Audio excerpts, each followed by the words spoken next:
നിമിഷപ്രിയയുടെ വധശിക്ഷയ്ക്ക് Yemen president അംഗീകാരം നൽകിയ നടപടിയിൽ ഇടപെട്ട കേന്ദ്രം.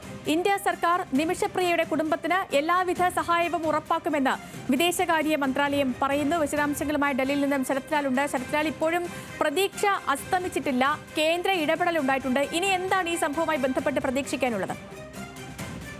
ഇത് യമനിലെ നിയമപ്രകാരം ഇനി ബ്ലഡ് മണി, അതായത് കൊല്ലപ്പെട്ടവരുടെ ബന്ധുക്കൾക്ക് അവർക്ക് നഷ്ടപരിഹാരം നൽകി മോചിപ്പിക്കുക എന്നുള്ളതാണ് ഇതിനുള്ള നിലവിലുള്ള ഏക വഴി. ഇത് സംബന്ധിച്ച് നേരത്തെ കുറച്ചു പണം നിമിഷപ്രിയയുടെ ബന്ധുക്കൾ അമ്മ അടക്കം പോയി കൈമാറിയിരുന്നു ആദ്യ ഗഡുവായിട്ട്. ഇനി രണ്ടാമത്തെ ഗഡു കൂടി കൈമാറി കഴിഞ്ഞാൽ, അത് രണ്ടാമത്തെ ഗഡു കൈമാറുന്നുള്ള കാലതാമസമാണ് ഇപ്പോഴുള്ള പ്രശ്നം.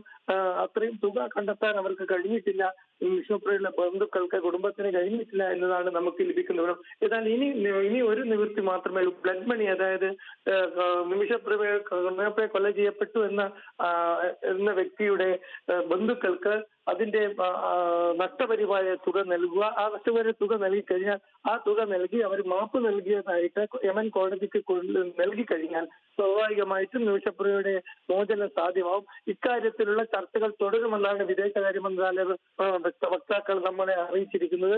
ഏതായാലും ഈ കാര്യത്തിൽ ഈ ആഴ്ച തന്നെ ഇത് സംബന്ധിച്ച ഒരു ധാരണയിൽ കുടുംബവുമായി എത്തുമെന്നാണ് വിദേശകാര്യ വക്താവിന്റെ നൽകുന്ന സൂചന. ഇനി എത്ര രൂപ ബാക്കി കൊടുക്കാനുണ്ട് ഈ ബ്ലഡ് മണി എന്ന കാര്യത്തെ സംബന്ധിച്ച് നിമിഷപ്രിയയുടെ കുടുംബമായി വിദേശകാര്യ മന്ത്രാലയ വക്താക്കൾ ചർച്ച നടത്തും.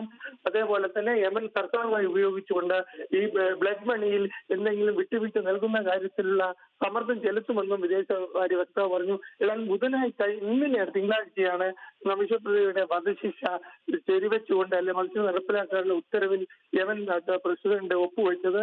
ഇനി ഒരു മാർഗമെന്ന് നേരത്തെ പറഞ്ഞ പോലെ ഈ ശരി ശരത്ലാലാണ് വിവരങ്ങൾ നൽകിയത്. നിമിഷപ്രിയയുടെ വധശിക്ഷയ്ക്ക് അംഗീകാരം നൽകിയ നടപടിയിൽ കേന്ദ്രം ഇടപെട്ടിരിക്കുന്നു.